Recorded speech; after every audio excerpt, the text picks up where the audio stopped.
This is an in-depth discussion. If it's about the financial industry, from lenders to collectors, you'll find it here. And now your host, Jacqueline Waller.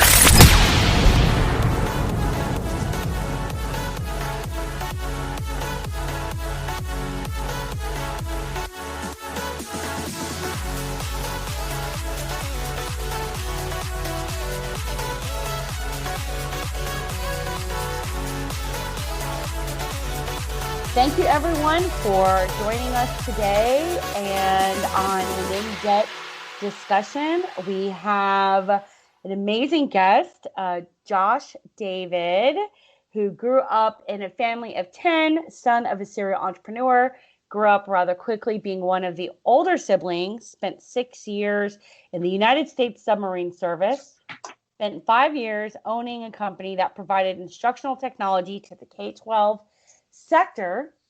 Once the business closed, he became a father and fell into the collections industry and has been there ever since.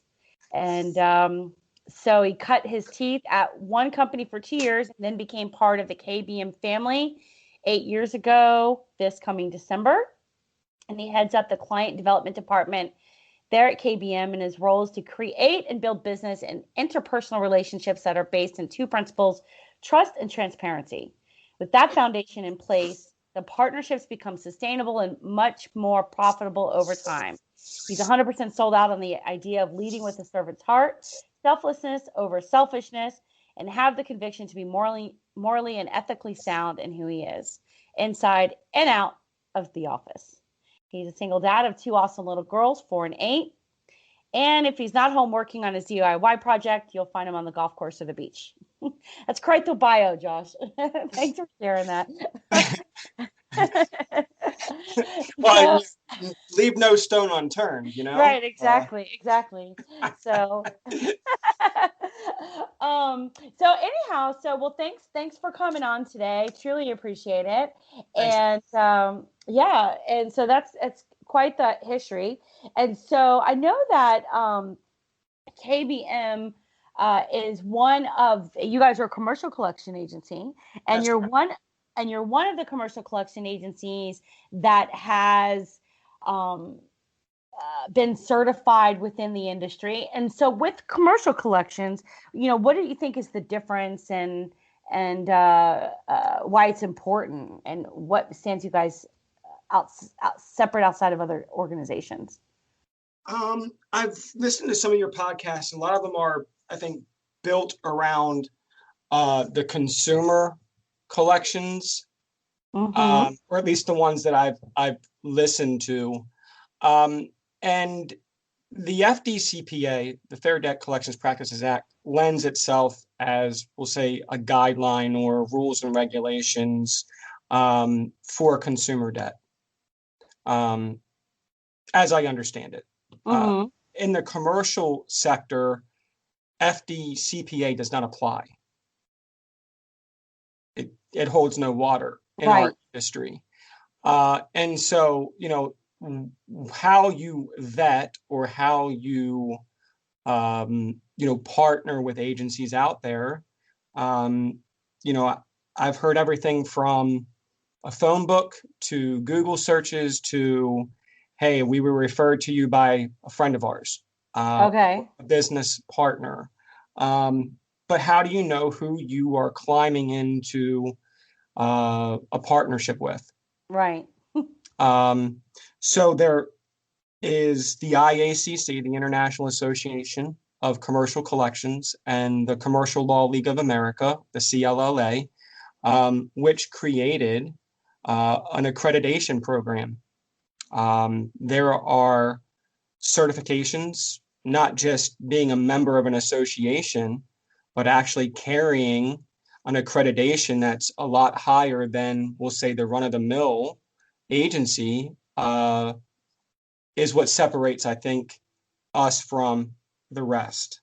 To receive that certified agency certificate, the not only code of conduct, but the, we'll say, blemishes on your record have to be flawless. There is no ability for you to become a certified agency if you are commingling funds, or Okay. if you're not. The biggest culprit everybody has is remittance to their clients. If you don't remit or the remittance is off, again, you cannot become a certified agency. Mm. And so, spending 10 years in this industry, I've seen the very best of collections. I've seen the very worst of collections and probably everything in between, which is why I dedicated myself to becoming a relationships guy versus just a sales guy, Mm-hmm. to create transparency and trust at surface level. I think everybody tries to do that. But if we really start to take a look at what that requires in your daily activity, in your daily communication, and how you conduct yourself in business by doing right by your client, at that level, I think is what's the differentiator of a successful or a profitable and sustainable partnership Mm-hmm. versus just, well, you're borrowing that client for a little bit. Yeah. I mean, what is your take on, and do you have a lot of experience with commercial collections as a whole, Jacqueline? Well, I worked for a commercial collection agency for a couple of years Mm-hmm. back in my 20s, and I was in sales there as well. Okay. So that was interesting. But one interesting fact was after I left the organization, then I went to staffing at that time. But when I left there, that agency wasn't doing anything wrong, but one of their collectors that was actually doing the collections, Mm-hmm. he was stealing money. So basically, what was happening was when he was having these organizations pay off this debt, he was giving him his bank account information to have it deposited into Sure. instead of the organization's, the trust account or Sure. whatever it was supposed to go. And so like after that, he all of a sudden I was like, they were like raided by the FBI, and Yeah. and he was arrested. I was like, oh my gosh, like wow. He was like this sleek dude, like good looking and gorgeous girlfriend, just act like, whatever, like he was just had everything together. Mm-hmm. And come to find out he's like a freaking thief. So The wolf in sheep's clothing, right? Um, exactly. so you hit a great point. So in the commercial sector, I don't know about other agencies, but here at KBM, we require all of our collectors to become IACC certified. So every 6 months, they take not only a course, but they take exams, and they take the required time to make sure that their certifications are up to par. Mm-hmm. Now, again, this is where ethics come in, and because the owner of our company, Mark Lefebvre, he sat on the ethics board at the International Association of Commercial Collections and kind of wrote the book on that. Um, we have a very high standard here. We don't just hire anyone off the street. And if we do hire somebody that we'll say is not an IAC certified collector, they are shortly thereafter, because that's the standard that we have here at KBM. Mm-hmm. So what does that do for our clients? Number one, it's kind of like driving a car with insurance versus driving a car without insurance. You have the ability to do such, but that risk is at your own peril. And so certified agencies kind of give you that extra blanket of insurance that says, hey, if something goes wrong, that agency is not only going to cover themselves, they're going to cover me. So when we get into licensing, bonding, and insurance, but at what levels? When we get into errors and emissions insurance and things of that nature. Now, again, I could take probably the next 3 hours and talk about that, but my encouragement for your listeners is to go educate themselves on that. The websites, I'll send you out the websites that they can get on, and ultimately, I think knowledge is power. I think knowledge gives you the ability to kind of see through the salesmanship sometimes that happens, where you're trying to make a sale versus listening for what the need is, and then seeing if you have the solution. And if you don't, I think, again, the selflessness in that is to point them in the direction to give them the best opportunities or the best options for them in their company. As far as accreditations, and again, being a certified agency versus not having that certification, it's not to say that there's not good agencies out there that aren't certified. But if everything was the same, and it comes down to who do you choose to partner with you on a sustainable level, that's where that accreditation actually, that's the meat and potatoes of it. That's where it's going to come into play, because we know, being in the industry, you're going to have that customer that's going to come back and give you a bad review, or that's going to try and countersue you. And, they're going to do whatever they can do to kind of get out from underneath of the debt that's actually owed. And it happens in all industries. I've seen it from, the hospitality industry to the logistics industry to the fintech industry, alternative financing, all over. So it's not just, one industry, it's everywhere. And I think that, in the 10 years I've done this, it's more on a humanistic level than, let's say, a business level. Usually the unethical people that we deal with and try to collect from, they're unethical people. It's not just in their business, it's who they are. I've definitely learned that recently. So yeah, in the last couple of years, it's really just kind of being honed into some of those indicators faster. Yeah, agreed. And look, ultimately, you have to think about, as you're partnering with your agency, who is actually communicating with your customers. So you're handing over your delinquencies, you're handing over this customer hasn't paid you in X number of weeks, months. Unfortunately, sometimes it's years, which, again, that's education for the client to find out how to utilize an agency effectively and efficiently, so that there is profitability and there is sustainability there. But collectors are going to be your feet on the street type people. They are the men and women who are contacting your customer and preaching a message.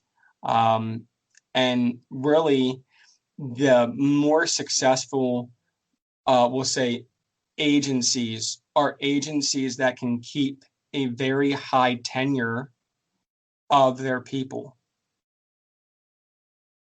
Does that make sense? That does make sense, yeah.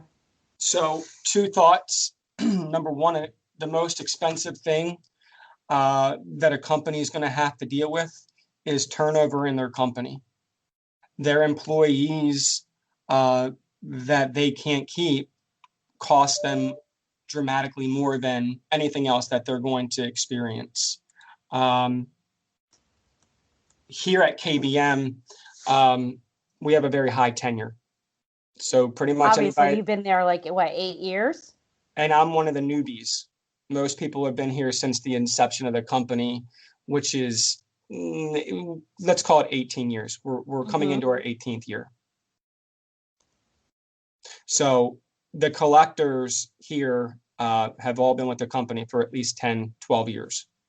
And what that does for our clients is the same person, the same collector that handled your files 12 years ago and really had no ability to collect, got really, really good at collecting your paper. And so the sustainability is the same people that are handling your paper month in and month out and collecting and trying to generate an additional cash flow or additional revenue stream for your company that otherwise would be written off and lost, or it would be thrown into litigation where that gets really expensive, especially it being your first bullet in your collections gun. Thus our existence, and thus the ability for KBM to maximize your dollars in a very, very quick period of time. On the opposite end of the spectrum, if you're kind of a chop shop and you have high turnover in your collectors and in your salespeople, there's no fidelity, there's no continuity or consistency within collecting for your customers or your clients. And so it's a lot more difficult because not only are you having to train new people all the time that are coming through the door because people that have been there for a while are leaving the company. What does it say about your culture? What does it say about the company handling their employees properly? I'm not going to be the judge, the jury, or the executioner on that. But if you have high turnover in your agency, there's a reason why, and it's not a good thing. I don't know if that's the same for maybe consumer collections. They have a tendency to have high turnover. Yeah, maybe in commercial collections, it's probably different, you know? Agreed. I think, it's in my thought is I can't speak on something I don't know, and I don't know the consumer end. But on the commercial end, there is high turnover. There really is. There is, yeah. And I think it's probably the same reasons, possibly, or they could completely be different. But the idea is what is the fallout? What is the actual result of that? And how does it impact not only your company or your agency, but how does it impact the clients that you serve? Right. And I think that that's where I come from, because again, sales and marketing is sales and marketing. I try not to get caught up in that. I'd rather have a conversation where the ability of trust and transparency can come through, where they're not hesitant on telling you the dirty laundry that they carry. And you're not, because you're not in it to make a sale, you're in it to understand their company. You're in it to understand how you can help them. And if your solution is right and your people inside your agency shine through, then that's going to speak volumes. We are in a performance-based industry. We have to perform. We have to perform for our clients. I mean, that's part of the sales aspect is, hey, we're the best things in sliced bread, right? I mean, everybody says it. We're the best agency out there. Rightly so. I mean, you should feel that conviction for the company that you work for. At the same time, there's also that reality that actions speak louder than words. The proof's in the pudding. So the remit checks that we send our clients, and this is their words, not ours, are second to none. Now, all the factors that I mentioned earlier, which is, the accreditations, the certifications, a high tenure, making sure your collectors are certified collectors, they've gone through that training. That's going to be why your remits are so high. That's going to give you more opportunity as an agency to perform better for your clients over a longer period of time, giving you their loyalty, creating that long-term or that long-standing partnership. And I think that that's really when you can get creative and create new options, new opportunities, new processes, to even have a higher rate of return or higher ROI for your client. But you have to earn the right to get to that point. And a lot of times in this industry, people miss that boat. And so, we look at the sale and that's great, but what are we doing about the partnership? How are we fostering that? Are we really catering and creating a tailored approach to collections for them here at KBM? And again, that's what I do. I create or tailor the process, if you will, by creating that trust, that transparency that's going to transcend into a better process or into a better partnership that's a lot more profitable.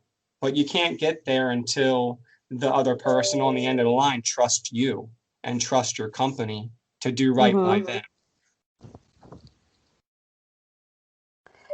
Well, that is It's a lot, I know. It's a lot. It's very important though, and I think those are probably reasons why you guys have stayed around for so long and with the company, because you probably feel like I'm the type of salesperson, like if I don't believe in the solution that I'm selling, I cannot sell it at all. Like I would do not feel comfortable with it. My heart's not there, and then I just feel like I'm not doing my clients justice, because I want to make sure that my clients are actually making money and being able to have a benefit from the solutions that they are utilizing with me.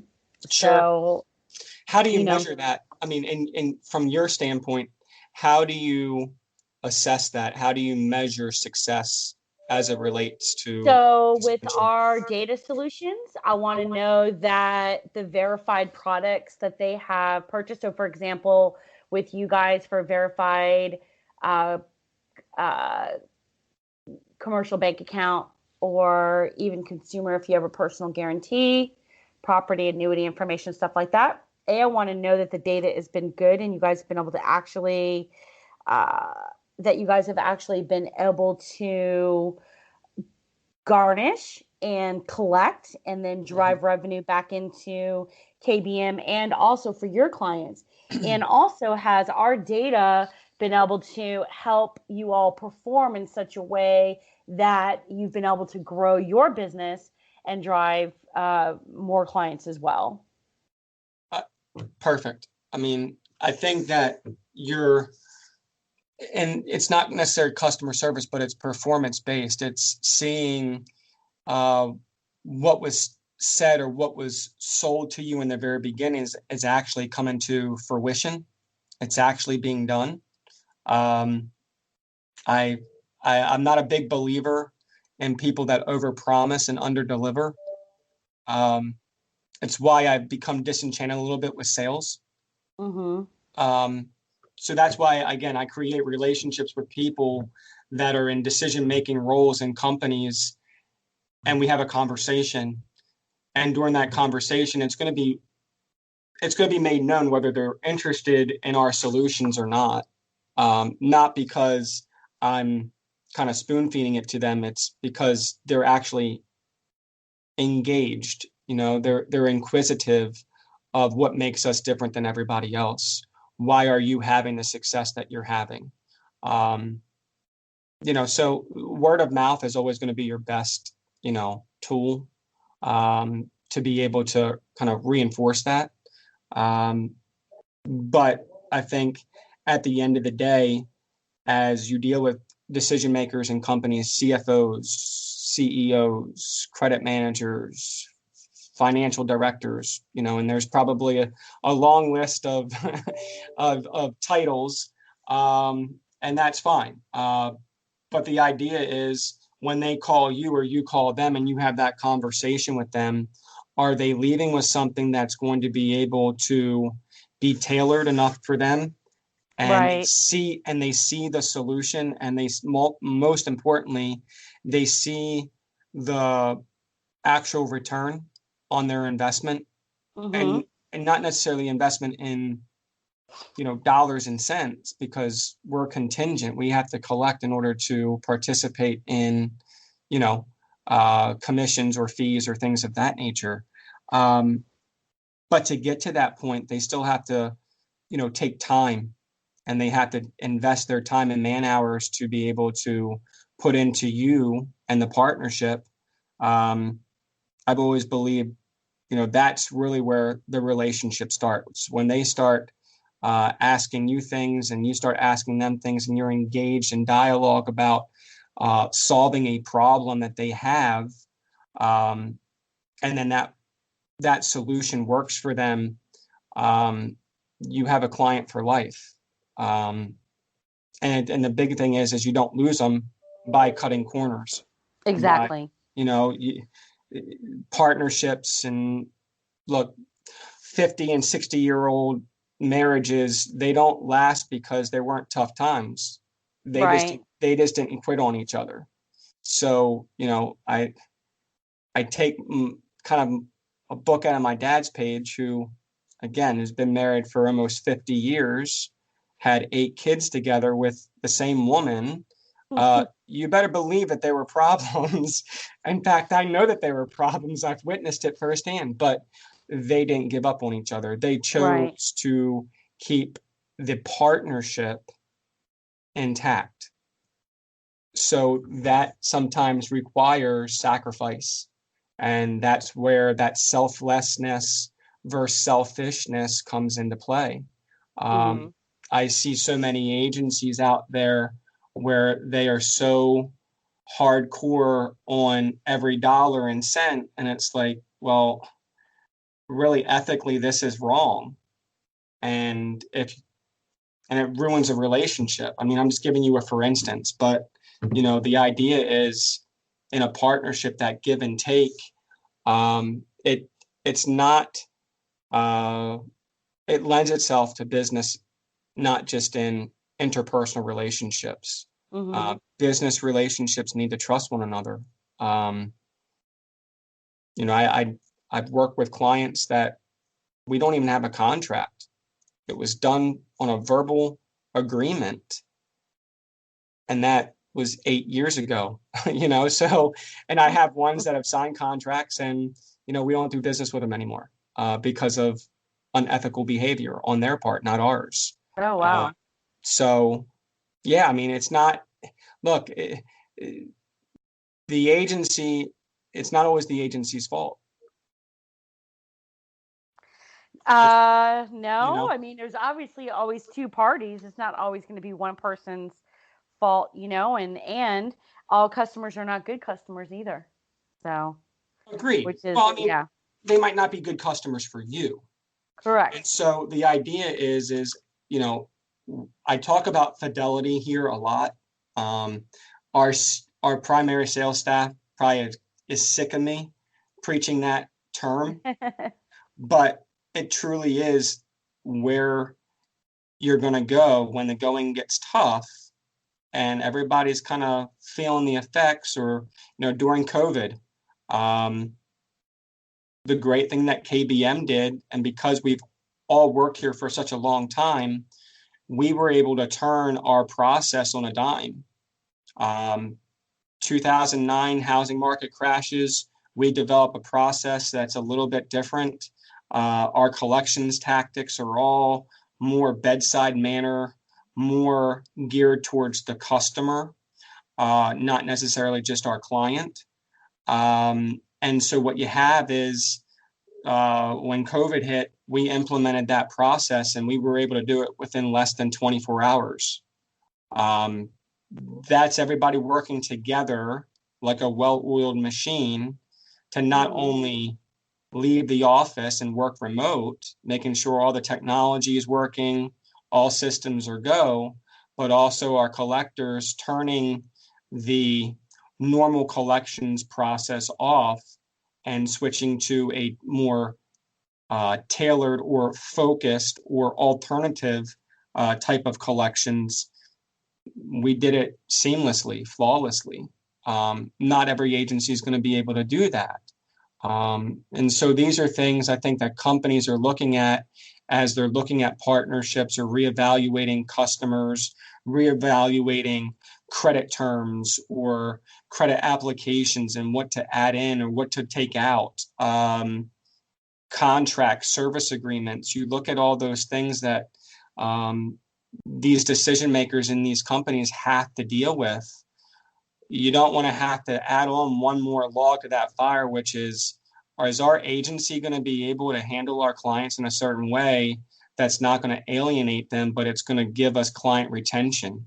And that's, I think, the big push right now, at least in my role, is to maximize client retention for our clients, the customers that they do business with. And again, we talk about extending olive branches. We talk about grace. We talk about, having a little mercy on somebody. And does that come back to you? Does that customer realize what you did for them?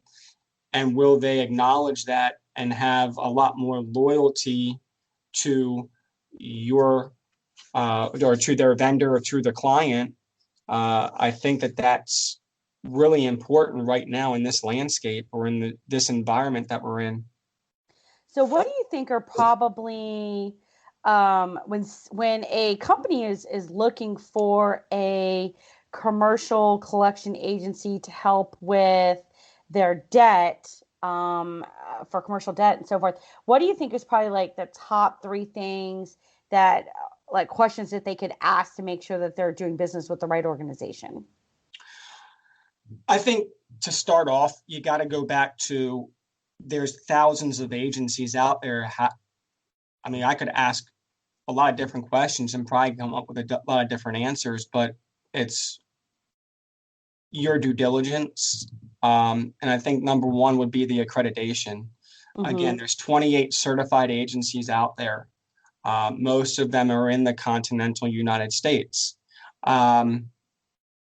The idea of utilizing a certified agency is that all of the accreditation, all of the vetting of that agency has already been done. You don't have to vet a certified agency. Trust me, they've already been vetted by a third-party entity or multiple third-party entities. And again, I don't want to go into all that because that would just be... No, but just like the top 3 questions or things you think that a company should look for, and when deciding to pick a commercial collection agency for business. Number 1 would be the certifications. Okay. Number 2 would be who are you doing business with in the industry, and what is your rate of return? I'll go down this path real quick. You have contingency rate because you have most of the agencies out there in commercial collections are contingent. Contingency rate is one thing, but I can't cash a contingency rate. I can only cash the remit checks that my agency sends me. Right. So we have this saying, a cheap agency is not good to find, a good agency is not cheap to find. So we are always going to come in at a higher contingency rate, which turns a lot of customers and a lot of clients off initially until they see the remit checks. And they're like, oh, you're actually more profitable for us. Right. So the number 2 would be understanding contingency percentages versus rate of return, or ROI, which is return on investment. Just because I might come in 5 or 6 points higher on my contingency rate, if I'm coming in 20 and 30 points higher on my rate of return, I'm making the client more money. More importantly, we got to look at the other factors in that, which is client retention. And again, the clients that do business with us, they love the fact that we bring a lot of their clients back to them as better paying customers. So that would be number 2. And then the third one is you got to know and, again, trust the person on the other end of the line. There's a lot of people like me that are in client development, that are in primary sales, and they are salt of the earth type people and what they say they mean. There's just as many that are selling you a bag of goods that they don't believe in the product they're selling. They're just trying to make a paycheck. So the third aspect, or the third, we'll say bullet point, if you will, would be you got to have that trust and transparency with the person that you're doing business with. And not just that person, but also talk to the chief financial officer, find out how remits go, find out their ins and outs. As a client of ours, my clients talk to not just me, but they'll talk to the Joyce Lefebvre, who's our chief financial officer. They'll talk to Mark Lefebvre, who's our CEO. They'll talk to our VP of collections, Matt Lane. So it's not just one person that they're constantly getting information from. Any of our clients can contact or communicate with any of us, and we'll take their call because we want that transparency. We want that trustworthy relationship, business-wide, not just with that in particular person. That's a lot of great information, Joshua.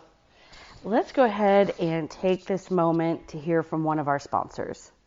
Over 87% of consumers use their smartphones to manage their finances, and I'm excited to let you know creditors and third-party agencies now have an app, You Negotiate, to host all of their collection accounts to give consumers 24/7 on-demand access in their fingertips.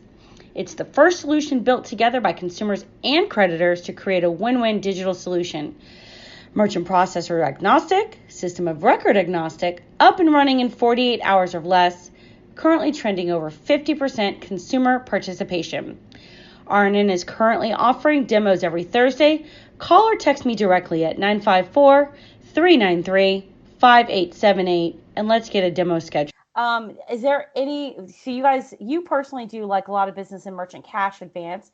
Do you guys work a lot within that industry, or do you guys work in like all types of industries? Like, what do you guys do there? Well, I think we are immersed probably in every single industry twice over. Me personally, when I got here 8 years ago, I kind of fell into the merchant cash advance industry and took to it like a fish in water. So we'll say another hat that I wear is I do head up the client development for our MCA portfolio or our merchant cash advance portfolio. And it's not just them, it's, credit card processing. It's, all the bolt-ons to, we'll say, fintech. But MCA is probably prevalent or most prevalent as far as what I do and how, and the clients I manage. Okay. So it's quite the industry though, really. It's, merchant cash advance. It's, because there's a lot of different markets, right? So you have prime, but a large part of that industry is non-prime individuals who are looking for a loan for their company and they can't get it anywhere else. Correct. And so it is. Yeah, it is. It's definitely, it's not going to be a paper. It's not going to be A and B clients. I mean, every once in a while, sure. But you're right. I mean, you hit the nail on the head that there's a demographic that they're going after. And it's a riskier demographic, but there's a greater reward for them. Yeah, of course. Yeah. Just like consumer non-prime, really. It's just more of the commercial space. But which is great. I mean, when they start those organizations and stuff like that, and it's pretty it is pretty profitable. Now, through all this COVID stuff, and since businesses, really a lot of businesses and stuff like that were truly hurt in this, and then other companies like lending companies and stuff like that have been trying to work with their clients. Have you guys helped out and provided suggestions or anything like that with your clients to give them advice or suggestions or tips that maybe some of the companies that some of the other companies that are making it through this and their collections haven't gotten too high? Like, are you guys providing them with any suggestions or help before it gets to the point where you guys have to take over and start to collect on that and that person gets totally written off? I think, yes, most definitely. I mean, from websites and, the big thing was the PPP dollars. Yeah. And everybody I think in the MCA space, or certain major players in the MCA space, capitalized on that market or capitalized on those dollars, and that's great. So they were able to actually give out some of the PPP dollars. Correct. Oh, Yeah, that's they were. perfect. Okay. Yeah. So now that's an amazing thing. How are we going to collect it? Um, I think for us, like I said, the bedside manner happened back in February when we saw the writing on the wall and we switched tactics. We switched, just we'll say procedures or normal collections process. We switched things around a little bit. It made a world of difference. We saw more people uh, that were in the MCA space reach out to us to do business with us because they don't know how to collect. They know how to fund. Yeah. They don't know necessarily how to collect a delinquent merchant.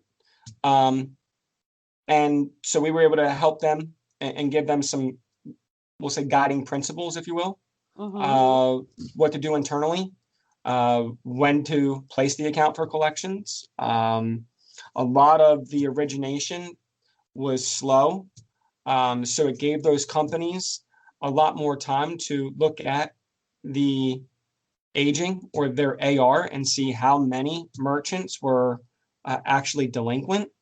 They were able to pull those internal resources in their own company to help start collecting those dollars, which help cash flow and help keep their company afloat. But when it got to a certain point, they were able to turn the account over to us. And because, again, there's that trust, there's that transparency from top to bottom, they knew that they were going to handle the account appropriately. And my collectors, I mean, we had record-breaking April, we had a record-breaking May, and we had a record-breaking June.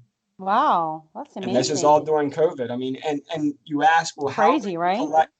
Yeah, people sometimes ask me, like, how did that happen? Well, a lot of customers received those PPP dollars.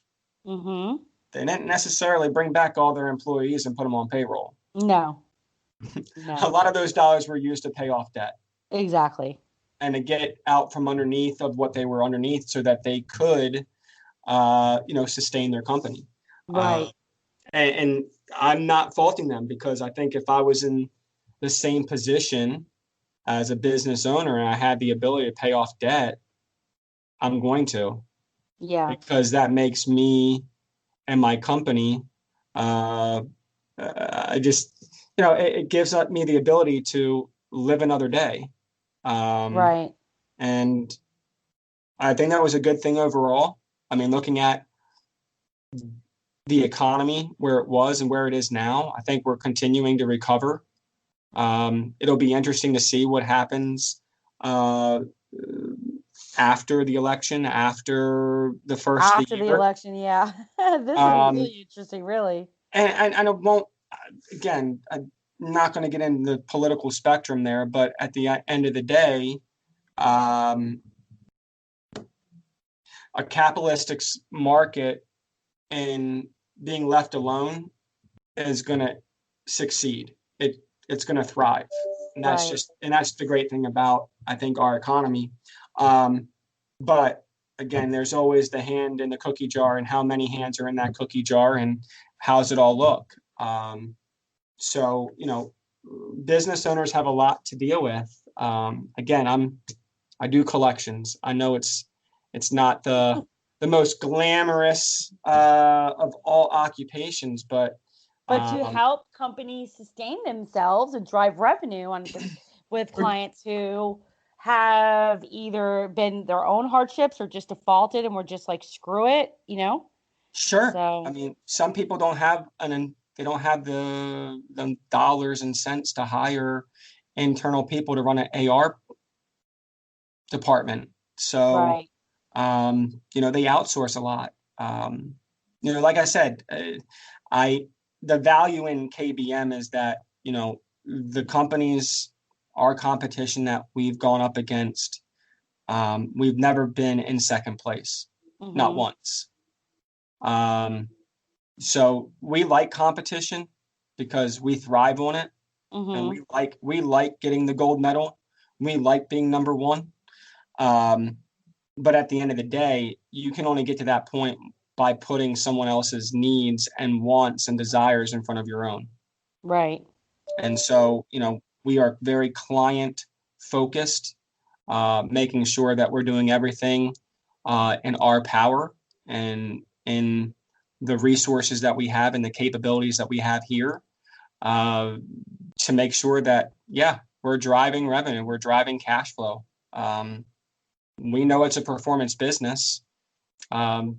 Again, the idea is to create those sustainable working relationships so you have the opportunity to continue to drive revenue for that company. And in turn, it makes you profitable. It does. Well, that's and you're right about that. And so I think that's why I think that's just a great thing that you guys do have going on over there, and what you're able to do not only for your clients, but then obviously you guys are a business as well. So I was talking to a guy yesterday, and we were talking about our negotiation platform for consumers, and then he was like, I was like, okay, well, the contingency fee is 7%. And he was like, oh my God, that's so high. And I was like, well, what? And then basically it was really kind of replacing the collector per se. And it's an AI negotiation tool. And so it helps with saving that. And I was like, well, what would your ideal percentage be? And he was like 1%. And I said, oh my God. I was like, we have to make money too, Right. We can't go out of business and then you won't have the service. Correct. Like I said, it goes back to a cheap agency is not good to find. A good agency is not cheap to find. You're going to get what you pay for. There's a reason why you buy that. There's a reason why you buy Louis Vuitton, right? There's a reason why you buy Dooney Burke. This is not, you can go get a cheap purse or a cheap wallet, and next week you're going to go out and buy the same cheap. So it's a pay me now or pay me later scenario, maybe. Mm-hmm. But when people try to negotiate on contingency rates or commission splits and things, my rate is my rate. It's not going to change whether I'm here or not.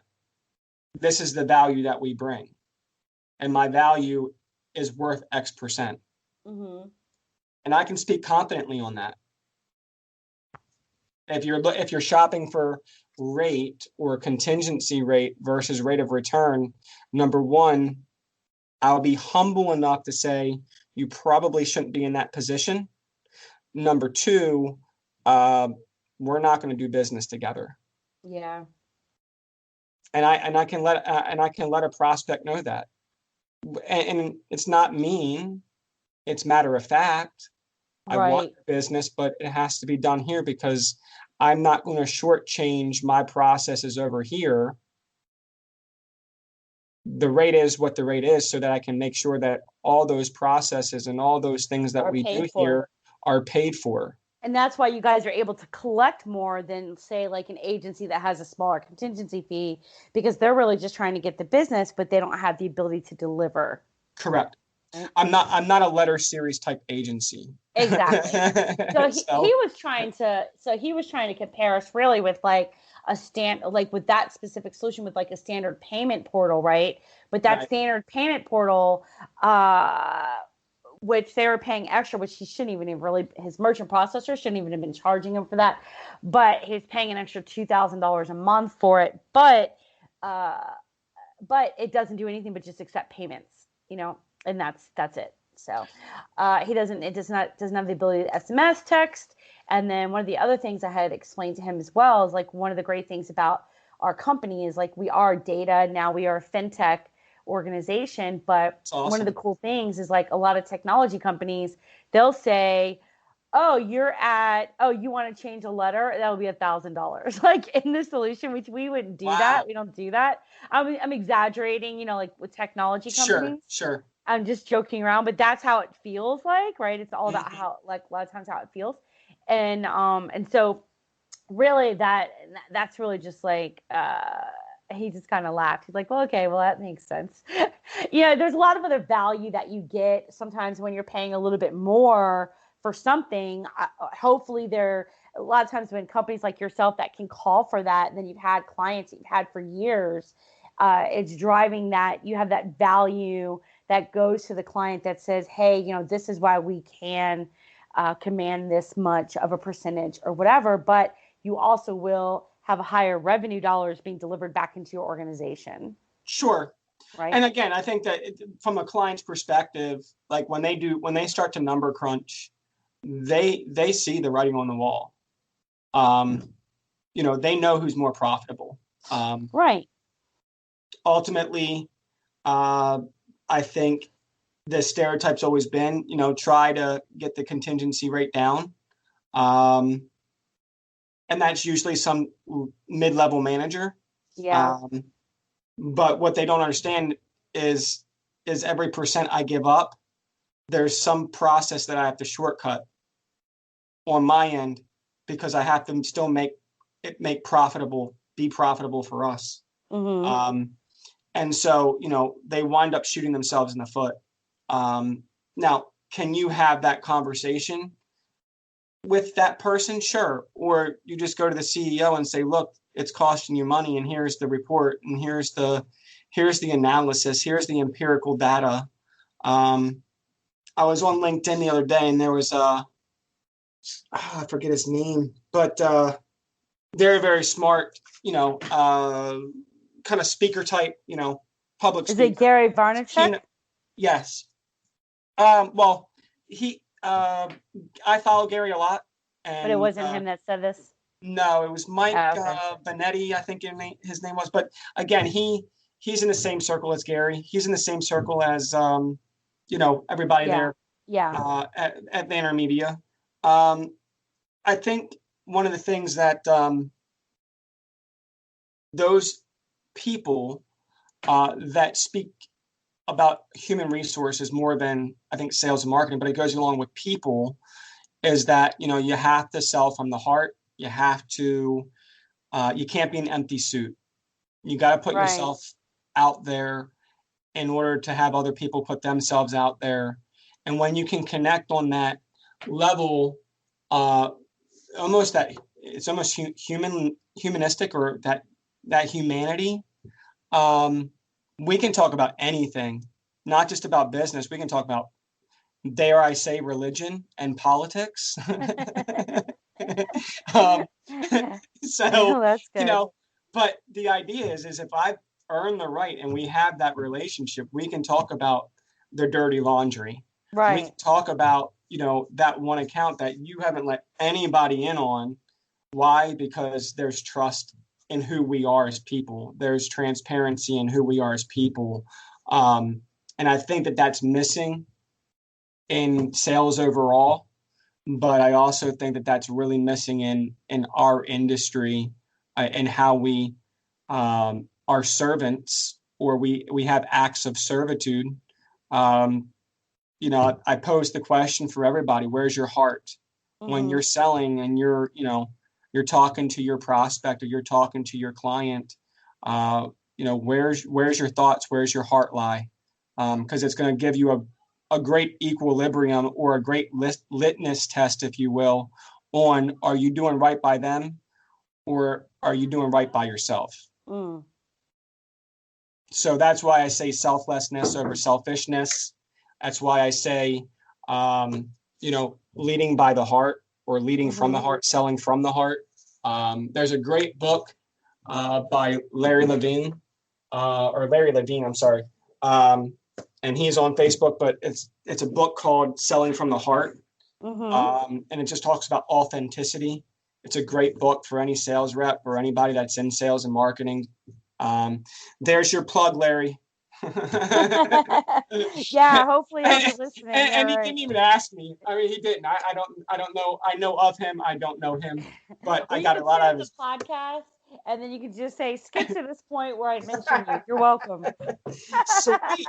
Sweet. Yes. And if you want to know about commercial collections, go ahead and rewind and listen to the whole thing. You'll be truly impressed. If you just want to cut and paste in this and post it on LinkedIn, there you go, boss. Exactly. So the idea, and to kind of wrap this up, I thank you so much for your time. But the idea is you are either going to be reactionary to the agency that you hire, or you're going to be proactive in researching and doing your due diligence and vetting, your agency. Either way, you're going to be where you're going to be, and you're going to have to make decisions based upon, where you're at. But I think that, like I said, coming back to certified agencies out there, a lot of that vetting process has already been done. And those agencies, they hang their hat on it. So they're all about talking about it and showing you credentials and, their certification. So, to the clients out there that use agencies, to the customers out there that get contacted by agencies, look, if they're doing the right job and they're doing a good job and they're being profitable, awesome. But everybody that's out there that's listening has run into the occasional hiccup where it gets testy. And that's when you're going to want somebody that's, carrying those certifications, carrying that information. Well, at least that they're about their business and they're not about anything funny, Agreed. Yeah. Like I said, the process that you have to go through to become a certified agency is nothing short of insanity. So if someone wanted to be able to reach out to you, how could they make that happen? Do you want my I'm sorry. Never mind. I was going to say, you want my 900 number? Oh, right. Yeah. No, email works the best. And I can send you, do I tell you my email? Yeah, just tell it right now. You can say it right now, and then I'll put it So it's J David, that's J, just the letter J, David, at KBM Collect, COLLECT.com. Or you can reach me at 302-526-4198. That's my direct dial. And we can have a conversation. I'd love to. Okay.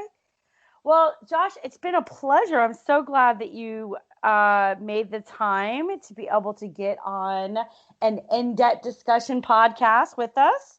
And thank you for having me. No, seriously, thank you for having me. This is, by the way, my first podcast. So thank you, Jacqueline. You're welcome. For any other questions you have for me, or that's it? I think we can wrap it up. So I think, So, all right, Josh, thanks. I hope you have an amazing day. Thank you, Jacqueline. Have a nice evening. Thank you for your time. Bye-bye. Bye-bye. You've been listening to an in-depth discussion hosted by Jacqueline Waller. If it's about the financial industry, from lenders to collectors, you'll hear it here. Check us out Thursdays for a new podcast. Until then, this is an in-depth discussion signing off.